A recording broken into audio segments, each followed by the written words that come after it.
Bismillahirrahmanirrahim. يا أيها الذين آمنوا ادخلوا في السلم كافة.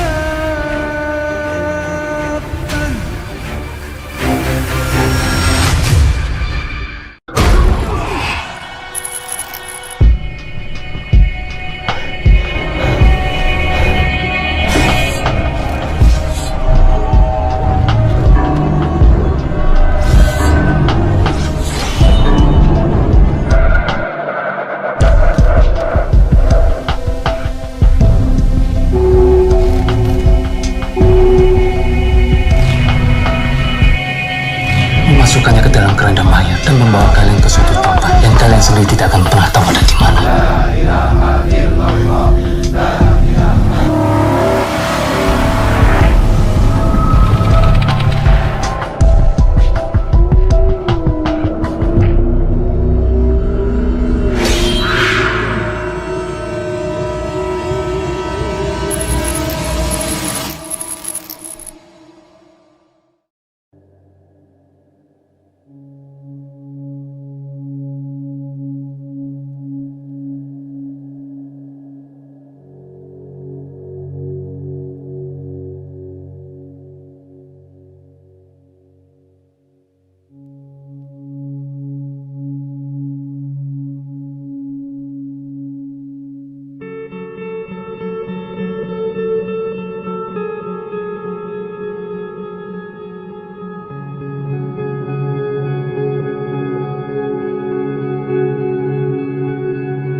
Neraka dalam istilah Quran selalu disebut dengan narun,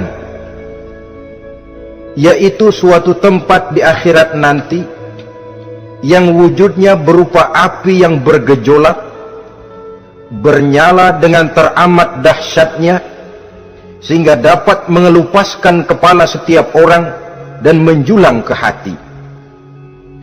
Diriwayatkan oleh Imam Bukhari dan Muslim bahwa Rasulullah sallallahu alaihi wasallam pernah bersabda, "Narukum hazihi allati tuqiduna juz'un min 70 jazaan min harri jahannam."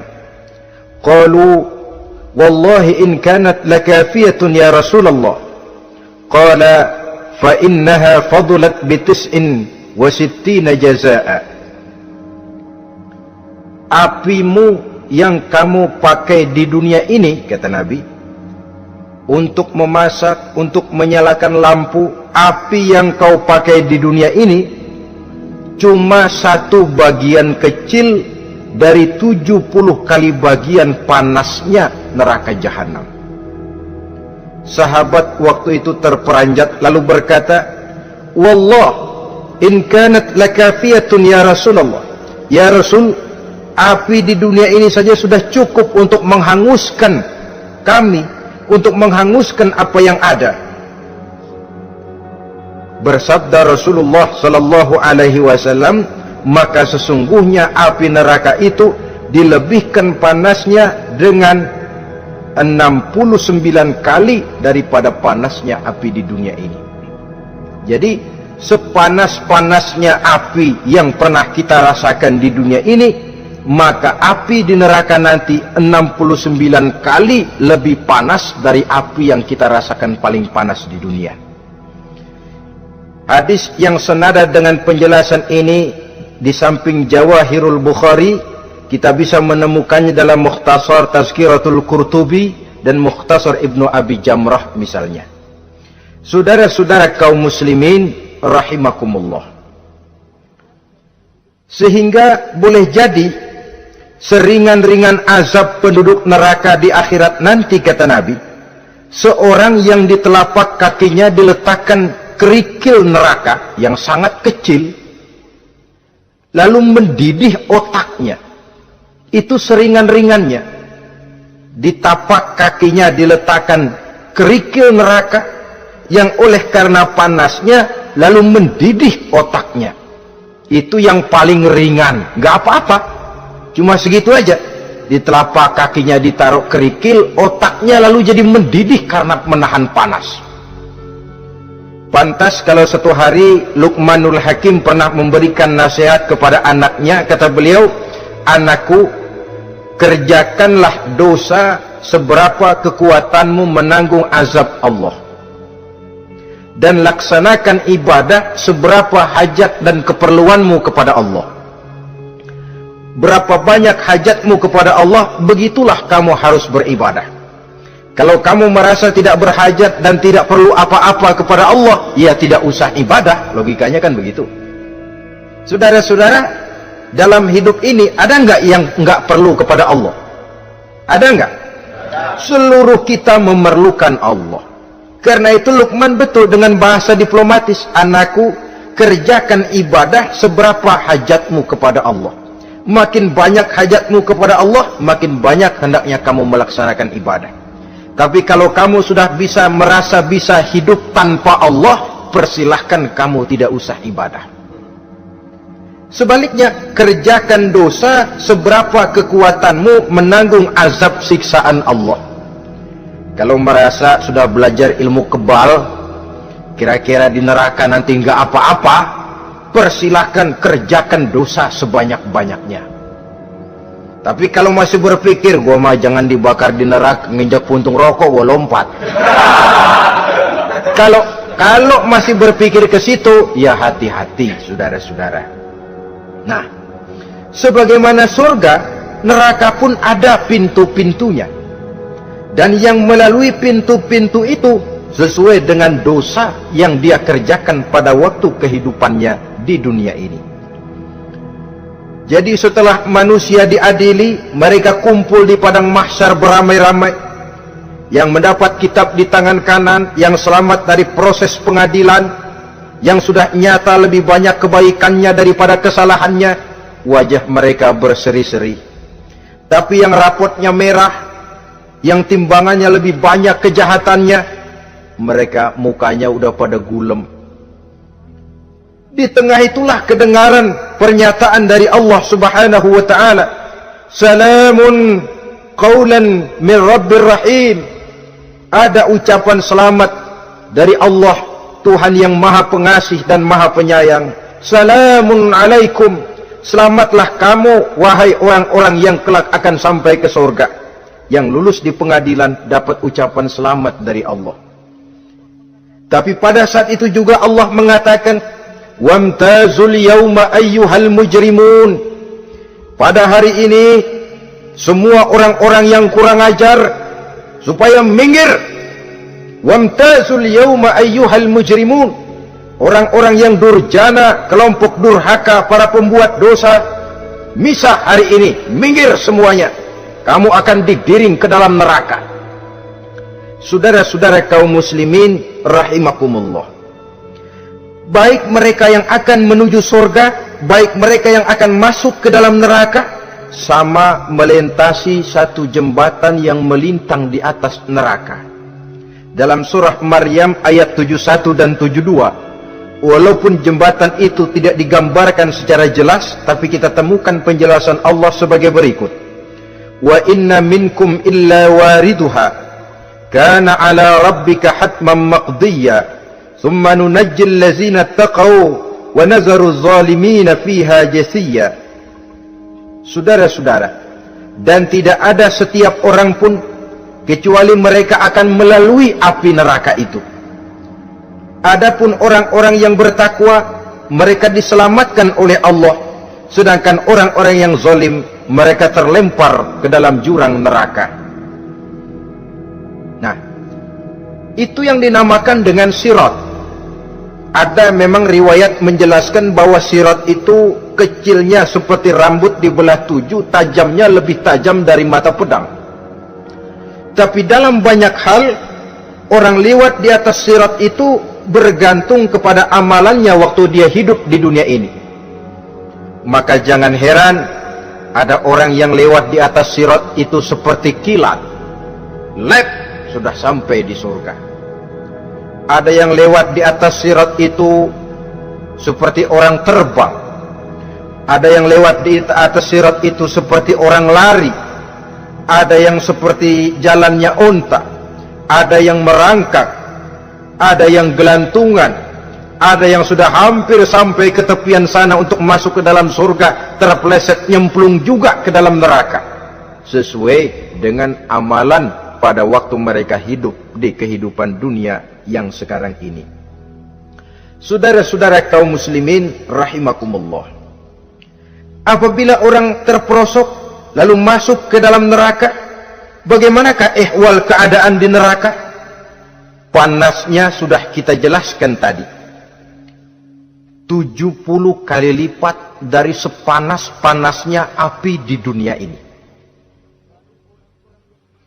Lalu orang-orang yang masuk ke dalam neraka, mereka juga mendapat pakaian, makanan, minuman, perhiasan. Tapi makanannya, minumannya, perhiasannya lain dengan orang-orang yang sampai di surga. Mereka juga diberikan buah-buahan, sebab di neraka juga ada pohon, namanya pohon zakum. Buahnya duri dari api, dan itu yang akan jadi lalap makanannya orang-orang neraka.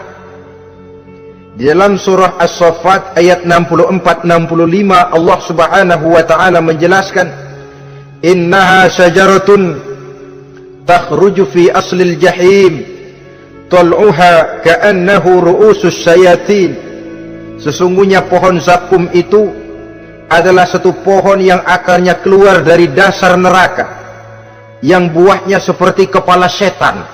Ini sudah untuk bahasa yang sangat menyeramkan ini. Pohon itu tumbuh dari dasar neraka, buahnya mirip kepala setan. Itu akan dijadikan makanannya orang-orang yang ada di dalam neraka. Perhiasannya apa? Surah Al-Insan ayat 4, inna a'tadna lil kafirina salasilan wa aghlalan wa sa'ira. Sesungguhnya kami sediakan bagi orang-orang kafir itu di dalam neraka segala macam rantai, cambuk-cambuk dan belenggu-belenggu neraka, terbuat dari api neraka, siap untuk merantai, membelenggu dan mencambuk mereka.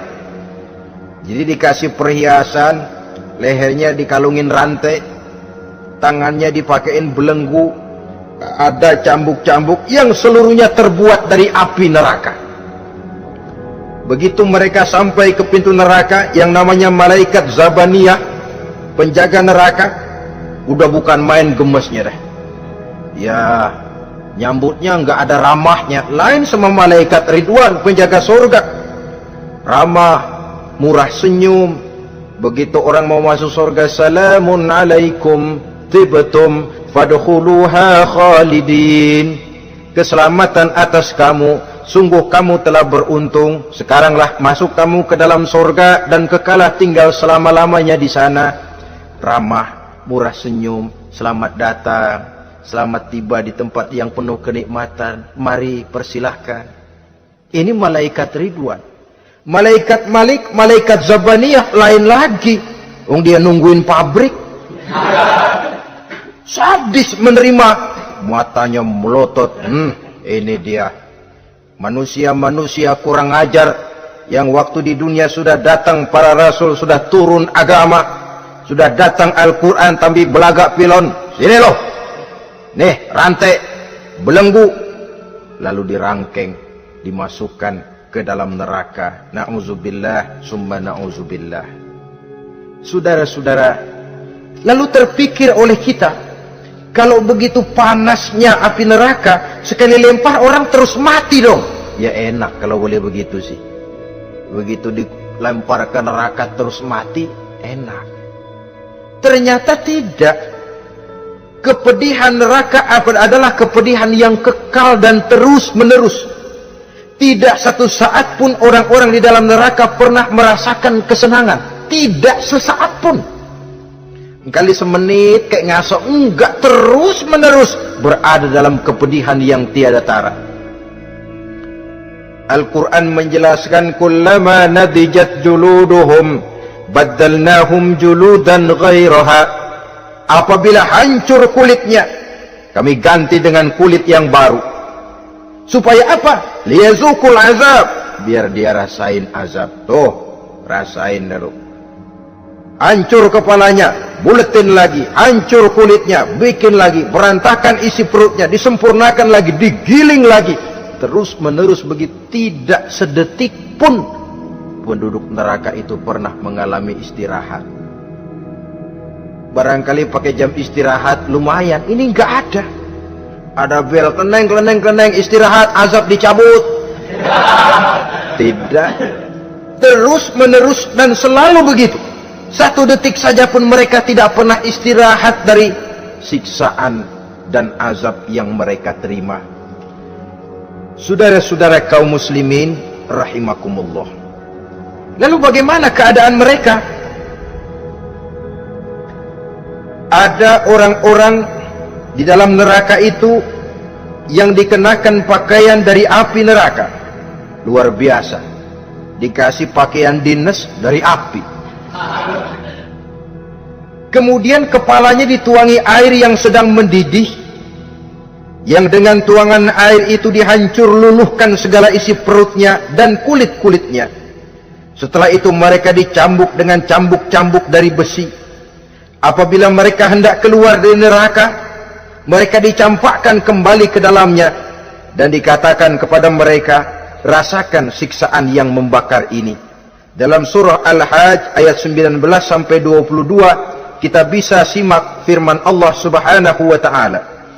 Fallazina kafaru qutti'at lahum siyabun min nar yusabbu min fawqi ru'usihimul jahim yus'aru bihi ma fi butunihim wal julud wa lahum maqami'u min hadid kullama aradu an yakhruju minha min ghammin u'idu fiha wa zuqu 'azabal hariq. Na'udzubillah summa na'udzubillah.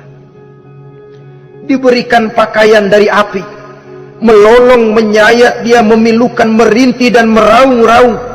Lalu kepalanya diguyuri dengan air yang sangat mendidih. Hancur luluh isi perutnya, masih dicambuk lagi dengan cambuk-cambuk dari besi. Mereka merambat, mereka meraung, mereka hendak lari, mereka ingin keluar dari neraka. Tapi tiap kali mereka merambat ingin keluar, ditarik lagi. Kalau bicara kita, ayo, mau kemana lo? Apa kata malaikat penjaga neraka? Zuku azabal harik. Rasa ini, makan pencarian lo waktu di dunia. Saudara-saudara, lalu ada pula siksaan penduduk neraka itu, di mana dahi, lambung dan punggung mereka dipanggang dengan api neraka. Allah Karim. Kita di dunia ini tertusuk paku saja waktu berjalan sudah bukan main pedihnya. Tertusuk duri saja sudah bukan main pedihnya. Ini punggungnya, lambungnya macam disate, dipanggang dari api neraka. Dalam At-Taubah ayat 35 kita temukan firman Allah, fi nari jahannama fatukwa biha hibahuhum wa junubuhum wa zuhuruhum. Na'udzubillah summa na'udzubillah. Kemudian ada pula penduduk neraka itu yang disiksa, lehernya diikat dengan rantai. Mereka spontan diseret-seret dengan sekeras-kerasnya dan dilemparkan ke dalam lautan air yang sedang mendidih. Kemudian mereka dibakar dalam api yang bergejolak dan menyala-nyala. Pada surah Al-Mu'min ayat 71 dan 72 Allah Subhanahu wa taala menjelaskan, izil aghlalu fi a'naqihim wassalasil yushabuna fil hamim summa fin nari yusjarun. Ketika belenggu dan rantai dipasang di leher mereka supaya mereka diseret ke dalam air yang sangat panas, kemudian mereka dibakar dalam api. Ada lagi penduduk neraka yang dipegang jambulnya lalu diseret ke tengah-tengah neraka, kemudian kepalanya digerujuki dengan air yang mendidih seperti yang dijelaskan dalam surah Ad-Dukhan ayat 47 dan 49. Pendeknya, azab dan siksaan neraka itu sesuailah dengan amalan dosa yang dikerjakan manusia pada waktu kehidupan di dunia ini. Maka dalam puncak perjalanan Mi'raj misalnya, kepada Rasulullah sallallahu alaihi wasallam diberikan berbagai macam penglihatan sebagai contoh dan tamsil dari kehidupan di dunia ini. Sejak dari penglihatan di jalan sampai kepada penglihatan surga dengan segala kenikmatannya dan neraka dengan seluruh azabnya, seluruhnya merupakan contoh teladan. Misalnya dalam perjalanan di ketika hendak Mi'raj itu, sebelum berangkat Rasul disodorkan 2 minuman. Segelas berisi arak, segelas lagi berisi susu. Kata malaikat Jibril, ambillah salah satu minuman itu ya Muhammad. Lalu Rasul dengan tidak ragu-ragu, mantap betul beliau mengambil gelas yang berisi susu, lalu beliau minum. Setelah beliau minum itu, malaikat Jibril berkata, "Shaddaqta ya Muhammad, engkau telah benar Muhammad. Laqad asabtal haq, pilihanmu tepat." Kenapa ya Jibril? Untung susu yang kamu minum Muhammad. Kalau arak yang kamu ambil, pasti umatmu bakal jadi umat yang teler semua. Ini pun satu contoh buat kita semua, bahwa dalam kehidupan kita selalu berhadapan dengan susu dan arak, berhadapan dengan hak dan batil, berhadapan dengan benar dan salah. Maka hati-hati kita jangan sampai salah pilih karenanya. Lalu yang ada kaitannya dengan persoalan kita, penglihatan yang diberikan Allah kepada beliau di neraka. Beliau melihat sekelompok orang dilontari kepalanya dengan batu dari api neraka. Tiap kali dilontari kepala itu, hancur berkeping-keping, berantakan otaknya. Lalu dibulatkan kembali. Setelah kepala itu bulat kembali, disambitin lagi, menjerit, meraung, merintih kesakitan, hancur kepalanya, berantakan otaknya. Lalu dibulatkan lagi, terus menerus begitu, tidak pernah berhenti. Sampai Rasul bertanya, "Ya Jibril, ini orang kenapa kepalanya dilontari dengan api neraka sampai hancur lalu dibulatkan kembali?" Kata malaikat Jibril, "Ya Muhammad, itulah contoh daripada umatmu yang berat untuk sujud kepada Allah Tuhannya. Itulah contoh dari umatmu yang waktu hidup di dunianya tidak pernah mendirikan sholat sama sekali. Sombong yang paling sombong adalah sombong kepada Allah. Artinya tidak mau sujud kepada Sang Maha Penciptanya." Jadi barangkali saudara punya cita-cita atau keinginan, saya mau yang ini saja, persilahkan, gak usah sembahyang. Lalu ada lagi sekelompok kaum, perutnya besar, sebesar rumah, dililit dengan kala dan ular dari api neraka, diseret-seret dia di jurang neraka, dipatoki ular, hancur perutnya, dibulatkan lagi perut itu, diseret kembali, hancur lagi, dibulatkan lagi, terus menerus seperti itu. Kata Nabi, "Ya Jibril, ini apa lagi?" Kata malaikat Jibril, "Wahai Muhammad, inilah contoh daripada umatmu yang waktu di dunia suka makan riba alias renten, dan suka makan harta anak yatim, suka ngobyekin anak yatim, sok jadi pengasuh anak yatimnya lapar, pengasuhnya yang pada kenyang." Saudara hadirin yang saya muliakan, orang yang makan riba alias renten, orang yang makan harta anak yatim, begitu gambaran yang diperlihatkan kepada baginda Rasulullah sallallahu alaihi wasallam. Sebagian lagi ada penduduk neraka yang kukunya terbuat dari tembaga dari api neraka, panjang sangat kukunya itu, lalu mencakar-cakar mukanya sendiri, hancur mukanya, berantakan, dicakari oleh kukunya itu, lalu dibulatkan lagi, dicakar lagi, hancur lagi, dibulatkan lagi. Pengangguran bener nih orang, muka sendiri dicakarin sendiri. Ya Jibril, ini tamsil apa Jibril? Ya Muhammad, itulah contoh dari umatmu yang pada waktu di dunianya nggak pernah rukun sama sesama saudaranya muslim, suka nyari aib orang lain, suka ngejelekin orang lain, padahal orang lain itu saudaranya seakidah. Kan sama dengan nyakar muka sendiri namanya, menepuk air di dulang, terpercik muka sendiri. Kejelekan saudaranya dikorek-korek, aib saudaranya diobral di pasar umum. Orang macam itu nanti tangannya akan tumbuh kuku panjang dari tembaga yang akan mencakar dan mengoyak-ngoyak mukanya sendiri. Itu kita bisa lihat nanti. Oh, ini yang waktu di dunia Suka ngorek-ngorek kesalahan orang tuh, lagi pada nyakarin mukanya. Oh, begitu.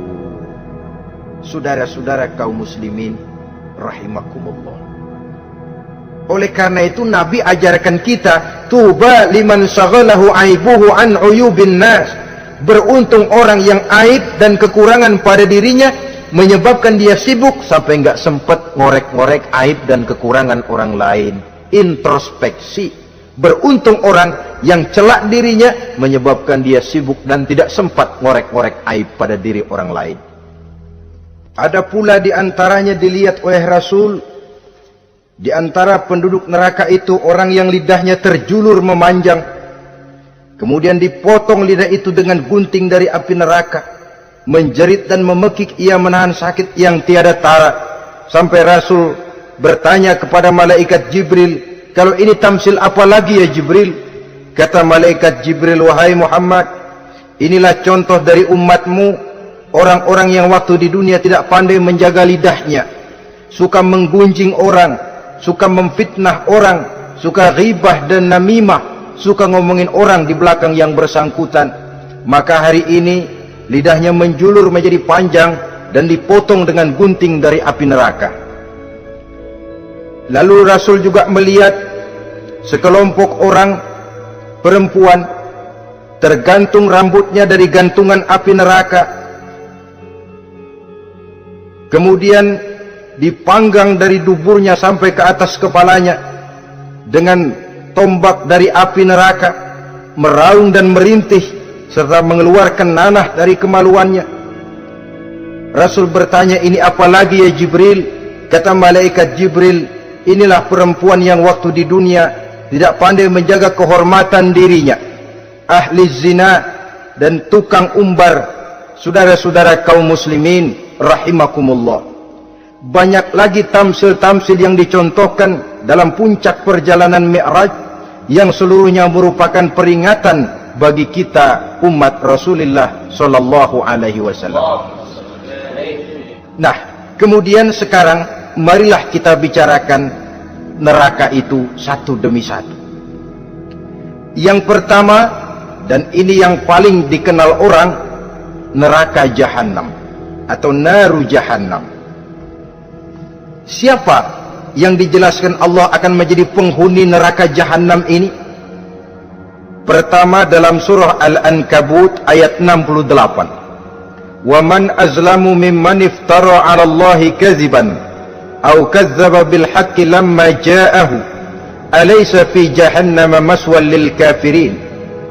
Adapun orang-orang yang zalim kepada Allah, mendustakan ayat-ayat Allah dan mendustakan kebenaran setelah datang kebenaran itu, bukankah neraka Jahannam merupakan tempat kembali bagi orang-orang kafir? Jadi dalam Al-Ankabut ayat 68 ini dijelaskan, penduduk neraka Jahannam itu pertama adalah orang-orang kafir. Siapa orang kafir? Menurut keyakinan akidah kita, setiap orang di luar Islam adalah kafir. Kemudian yang kedua dalam surah Al-Hijr ayat 42 dan 43, penduduk neraka Jahannam itu, inna ibadi laisa laka alaihim sultanun illa man ittaba'aka minal ghawin wa inna jahannama la maw'iduhum ajma'in. Sesungguhnya hamba-hambaku tidak akan bisa kamu kuasai, hai iblis, kecuali mereka yang mengikuti tipu dayamu. Sesungguhnya neraka Jahannamlah tempat mereka seluruhnya. Kalau kita perhatikan ayat ini, maka penghuni neraka Jahannam yang kedua adalah para pengikut setan. Para pengikut setan dengan seluruh ajaran-ajaran yang dilancarkan oleh setan.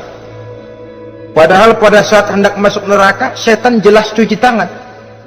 Tugasnya cuma sebagaimana mencari pengikut sebanyak-banyaknya yang akan nemenin dia di neraka nanti. Tapi pada saat orang digiring ke dalam neraka, setan cuci tangan. Mungkin orang menuntut, setan, gue ngikutin lu, sekarang kenapa jadi kemari? Nah, gue bilang juga apa? Kata setan, gue bilang juga apa, lu kenapa ngikutin? Dan setan ini menebar ranjau dalam segala bentuknya, dengan segala macam caranya. Para pengikut setan yang menjauhi tuntunan agama, memperturutkan hawa nafsunya. Setan membisiki manusia lewat minuman keras, setan masuk manusia lewat judi, lewat zina, lewat kenikmatan yang melalaikan orang dari kehidupan akhirat dan selanjutnya, dengan segala macam jalan. Kadang-kadang dalam ibadah setan juga masuk. Kalau tidak ditimbulkannya takabur, ditimbulkannya sikap ujub dalam diri kita. Timbul rasa diri lebih benar dari orang lain, dan ini jelek. Timbul rasa nganggap enteng orang lain. Itu kan ujub, nggak dikelihatannya orang, cuma hatinya aja ngomong sendirian. Kalau gue lihat di kampung ini nggak ada yang kayak gue. Bayangnya kayak ibadahnya kayak udah aing pang paling nak ya di dia. Itu juga bisikan iblis. Dan dia tidak segan-segan mengaku jadi Tuhan iblis itu. Dan ini diceritakan dalam kehidupan Sayyidus Syekh Abdul Qadir Jailani. Ketika beliau sedang ibadah di mihrab dalam masjid, datang seberkas sinar. Sinar itu ngomong, "Ya Abdul Qadir, ana rabbuk." Hai Abdul Qadir, aku Tuhanmu, kata cahaya tadi.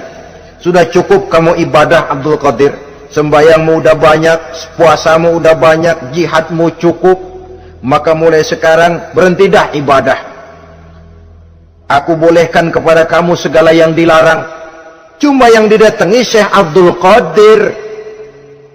Sehingga mendengar cahaya tadi ngomong begitu, beliau ambil kasut sendal, disambitnya cahaya tadi, "Izhab ya la'in." Pergi, laknat terkutuk, iblis kamu. Masa saya disuruh berhenti sembahyang karena hati saya sudah baik? Kalau hati sudah baik lalu boleh berhenti sembahyang, mestinya yang paling dulu berhenti sembahyang Nabi Muhammad, sebab beliau orangnya paling baik.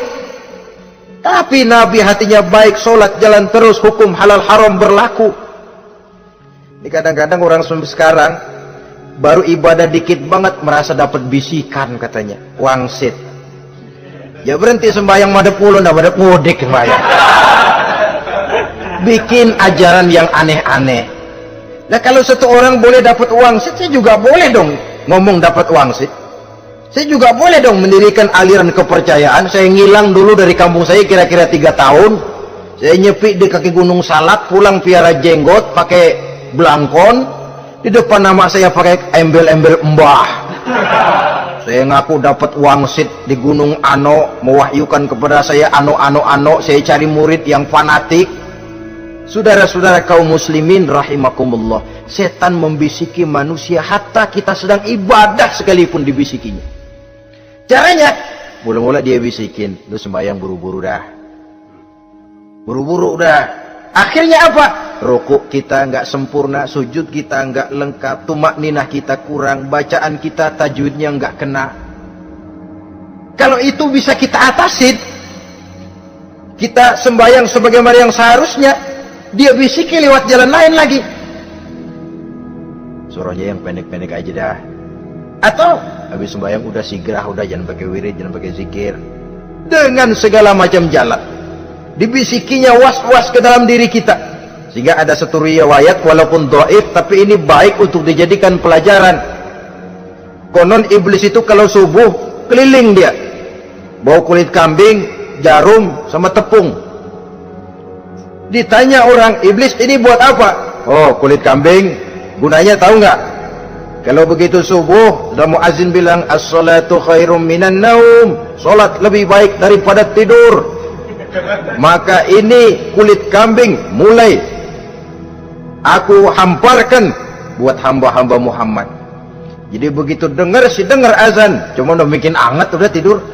Kenapa? Kulit kambing belis masuk. Saudara-saudara, lalu kata orang tadi lagi, lah kalau tepung buat apa itu? Oh, tepung itu kalau umat Muhammad mau baca Quran, baca kitab, mutola'ah, gua aurin tepung matanya biar dia sepet. Makanya kalau sudah ngaji, baca Quran, bawaannya udah ngantuk aja ngantuk. Oh begitu, iya. Lah kalau duri paku itu buat apa? Nah ini duri paku. Kalau umat Muhammad mau hadir di majelis taklim, mau pergi ngaji, mau duduk iktikaf di masjid, gua pasangin paku di pantatnya. Jadi kalau sudah duduk di masjid, kelasat, kleset. Hadir di majelis taklim, kelasat, kleset. Bawaannya mau udahan melulu. Itu duri-duri dan paku-paku yang memang ditebarkan oleh iblis. Saudara-saudara kaum muslimin rahimakumullah, jadi para pengikut setan dengan segala macam perangkapnya ini pun, ya perangkap setan itu ya dunia itu ya isinya harta, tahta, wanita. Kan perangkap dunia itu. Harta, tahta, wanita, ini sering bikin orang buta. Perangkap dunia dan merupakan perangkap setan sekaligus. Nah, yang ketiga, penghuni neraka jahanam adalah para pembuat dosa, orang-orang yang durhaka. Dalam Toha ayat 74 Allah menjelaskan, innahu may ya'ti rabbahu mujriman fa inna lahu jahannam. Sesungguhnya orang-orang yang datang menghadap Allah dengan berlumuran dosa, maka sesungguhnya bagi mereka adalah neraka jahanam. Dan yang keempat, penghuni neraka jahanam orang yang kufur nikmat. Tidak cuma kufur iman, tapi kufur nikmat bisa menyebabkan orang masuk neraka jahanam. Belum pernah merasakan dalam hidupnya bahwa Allah memberikan nikmat kepadanya, bagaimanapun besar karunia dan nikmat itu. Dalam surah Ibrahim ayat 28-29 Allah menjelaskan, alam tara ilal ladzina baddalu ni'matallahi kufran wa ahallu qaumahum darul bawar jahannama yaslaunaha wa bi'sal qarar. Tidaklah engkau perhatikan, tidaklah kau lihat orang-orang yang mengganti, menukar nikmat Tuhannya dengan kekufuran. Diberikan nikmat berupa Islam, digantinya dengan kekufuran. Dia tidak tahan kesengsaraan dunia lalu memilih kesengsaraan akhirat, padahal kesengsaraan akhirat lebih abadi dari kesengsaraan dunia. Ada orang yang gak tahan miskin dunia lalu menjatuhkan pilihan lebih memilih miskin akhirat. Ya Allah, keliru besar. Karena gak tahan hidup miskin di dunia, ada yang nawarin ngasih super mie 3 bungkus, iman telap. Ada yang ngasih beras, pindah agama. Ada yang bawain pakaian bekas, tukar akidah, pindah iman. Innalillah. Ditukar kemiskinan dunia dengan kemiskinan akhirat. Padahal kemiskinan dunia berapa tahun? Setahun umur manusia. Sepanjang-panjang umur orang sekarang kan. 100 tahun udah jarang umur orang sekarang. 70 aja udah cakep tuh. Sebenarnya kalau 70 tuh ada jatah lebih tuh, 7 tahun. Kalau ikut Nabi 63 tahun kan, Nabi wafat. Kalau kita sudah umur 70 tuh ada jatah ekstra 7 tahun. Oh ya, dimanfaatkan baik-baik mestinya. Taruhlah kemiskinan dunia, bagaimanapun melaratnya dunia, bagaimanapun sengsaranya dunia, cuma sebatas umur kita. Tapi kalau nikmat Islam ini harus kita tukar dengan yang lain. Baddalu ni'matallahi kufran. Menukar, mengganti nikmat yang diberikan Allah dengan kekufuran. Artinya kita menukar kemiskinan sementara dan kita memilih kesengsaraan dan kemiskinan abadi. Di akhirat kita miskin, di neraka kita miskin, miskin abadi. Di neraka kita sengsara, sengsara abadi. Saudara-saudara kaum muslimin rahimakumullah, itu neraka jahanam. Yang kedua dinamakan neraka jahim. Siapa mereka ini para penghuninya? Siapa mereka ini para penghuninya? Pertama dalam surah At-Takatsur, yaitu orang-orang yang bermegah-megah dengan dunia, menumpuk-numpuk harta, lalu lupa dengan kesibukan harta itu, lupa kepada kehidupan yang akhirat nanti. Alhaakumut takatsur hatta zurtumul maqabir kalla sawfa ta'lamun summa kalla sawfa ta'lamun kalla law ta'lamuna ilmal yaqin la tarawunnal jahim. Kamu telah lalai akibat apa? At-takatsur. Ini penyakit pertama yang menyebabkan orang sampai ke neraka jahim. Penyakit takatsur. Dan itu penyakit zaman sekarang. Berlomba-lomba dengan kemegahan materi, berlomba-lomba dengan kemegahan dunia. Padahal kalau urusan itu kita berlomba, tidak akan pernah sampai finish. Percayalah itu, tidak akan pernah finish. Sebab kemegahan dunia siklus, lingkaran setan. Kita anggap kalau punya duit 1 juta tenang, punya 1 juta berubah pikiran, lain lagi. Kita anggap kalau punya mobil enak, sudah punya mobil, lain lagi problemnya. Kita anggap kalau rumah sudah gedung, enak hidup, punya rumah gedung, lain lagi problemnya. Makanya pesan Nabi, kalau ingin hidup tenang, urusan dunia lihat ke bawah, urusan akhirat lihat ke atas. Sering dicontohkan kalau punya mobil, bilang alhamdulillah kita punya mobil, tangga kita cuma punya motor. Kata yang punya motor, syukur banget kita punya motor, tangga kita punya sepeda doang. Kemana-mana kekejek mulu. Dayung. Kata yang punya sepeda, alhamdulillah kita punya sepeda, tetangga kita cuma jalan kaki, kemana-mana ngetuk mulu. Kata yang jalan kaki, alhamdulillah masih bisa jalan, tangga kita sebelah lumpuh bertahun-tahun gak kemana-mana. Kata yang lumpuh, alhamdulillah masih hidup, tangga kita kemarin mati gak balik lagi. Itu dalam urusan dunia, sehingga sifat takasur ini hilang. Tapi urusan akhirat lihat ke atas. Kalau dia begitu sibuknya bisa jaga sholat, kenapa saya tidak? Kalau dia hidupnya sederhana, rajin sedekah, kenapa saya yang lebih kok enggak sanggup? Kalau dia bisa baca Quran, kenapa saya enggak? Lalu timbul gairah ingin mencontoh orang dalam urusan ibadah, menimbulkan ketenangan jiwa, dan itu ada garis finishnya. Tapi kalau yang lumpuh lihat yang bisa jalan, lihat yang naik sepeda, yang sepeda punya lihat motor, sudah punya motor lihat mobil, lihat pesawat terbang, lihat kereta api. Kapanlah awak nih mau bersyukur? Yang ada kurang saja, padahal nikmat itu tidak pernah berhenti. Bukan dilarang orang kaya, tetapi perlombaan memperkaya diri itu yang dilarang. Karena kalau sudah perlombaan namanya jor-joran sifatnya. Prinsipnya tujuan menghalalkan cara ini yang dijaga oleh agama.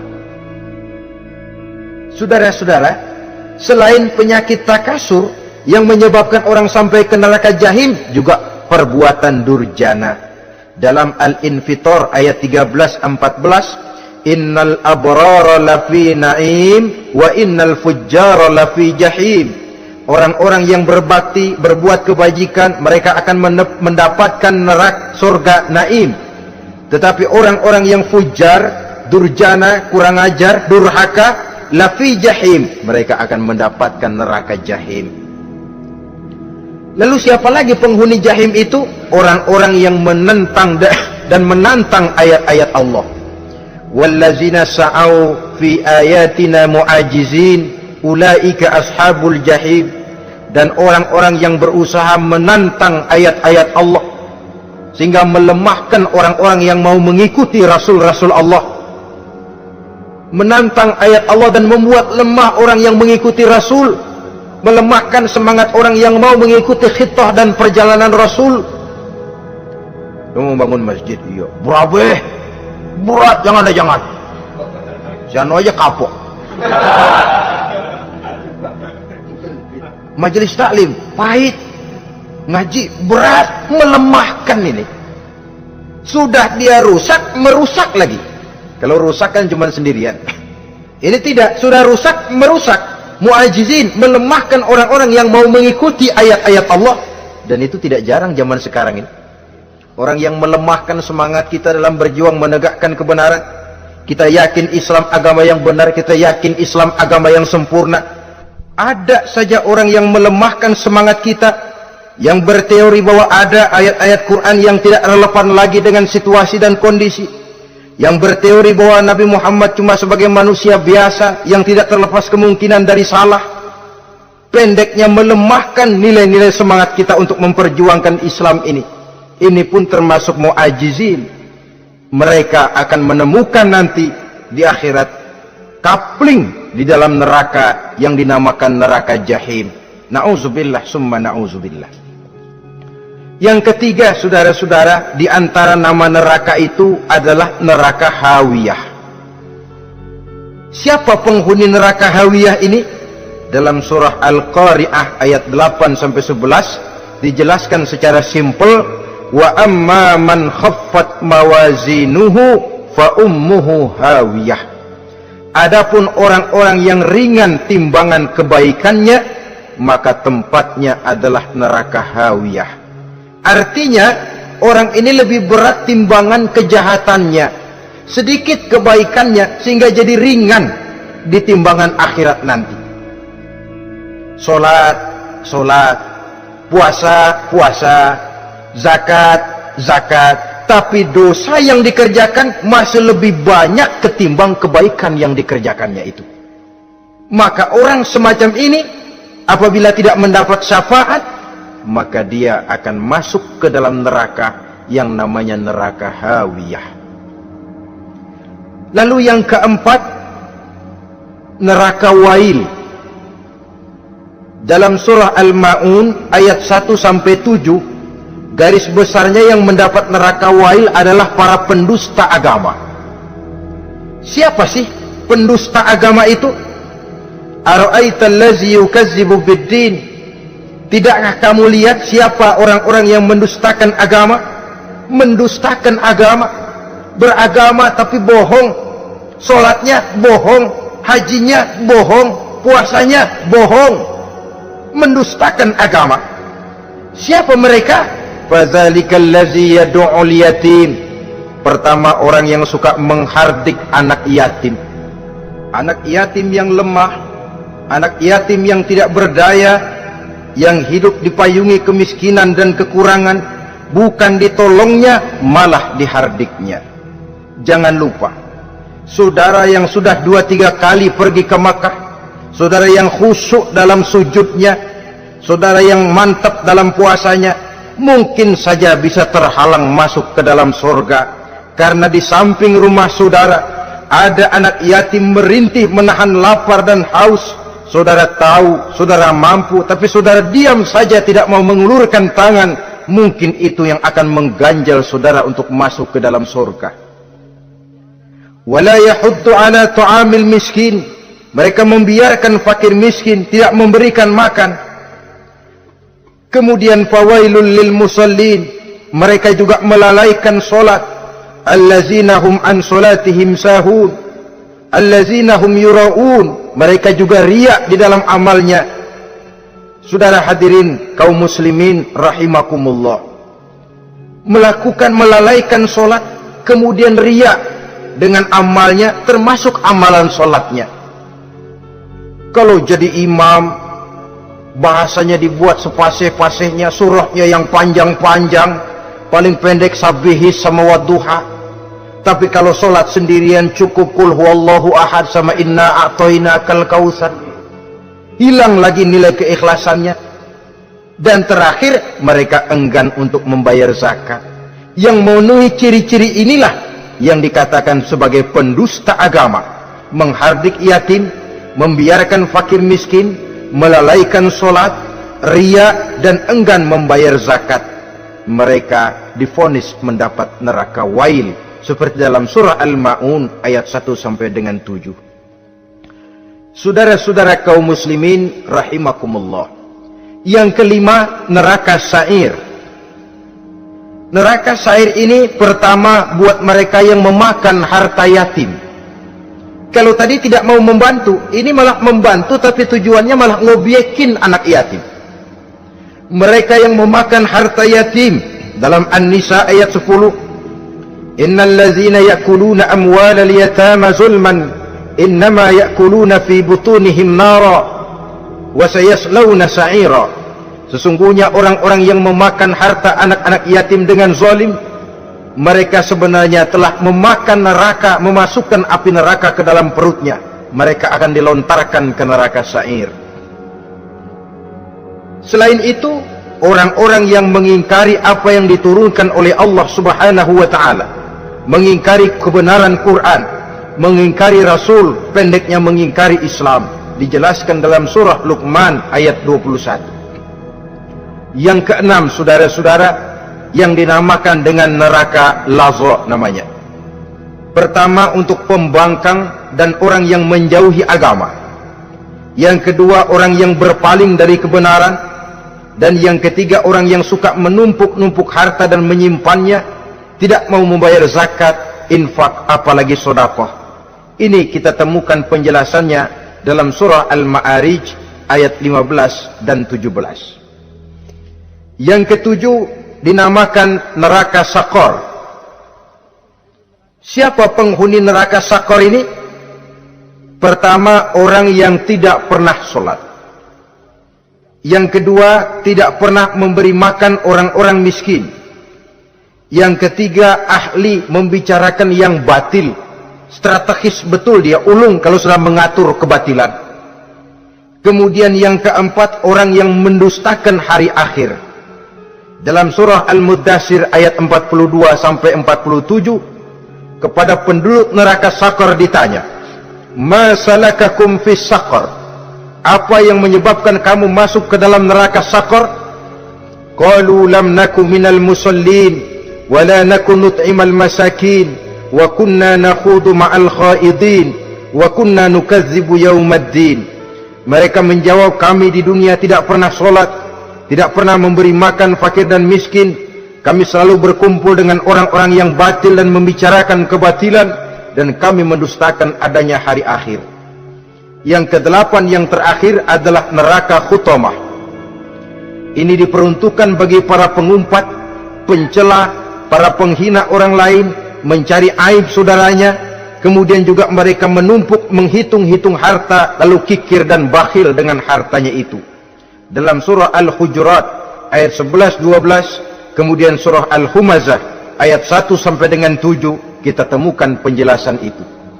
Pada akhirnya saudara-saudara, kalau penduduk surga mereka kekal di dalamnya, maka penduduk neraka ini ada dua macam.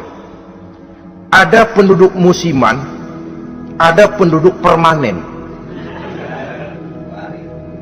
Kalau yang namanya penduduk permanen itu sudah punya paspor KTP.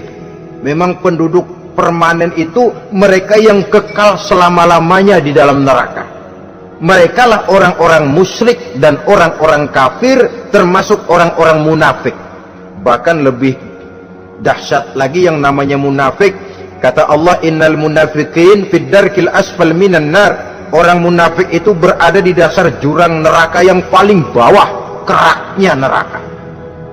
Saudara-saudara, adapun penduduk yang semi permanen, ia masuk neraka buat sementara saja, sekedar dengan dosa-dosa yang dikerjakannya.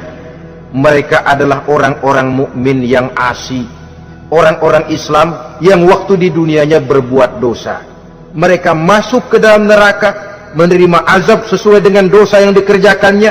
Setelah itu mereka akan diangkat dari surga untuk ditempatkan di dalam, mereka akan diangkat dari neraka untuk ditempatkan di dalam surganya Allah Subhanahu wa ta'ala.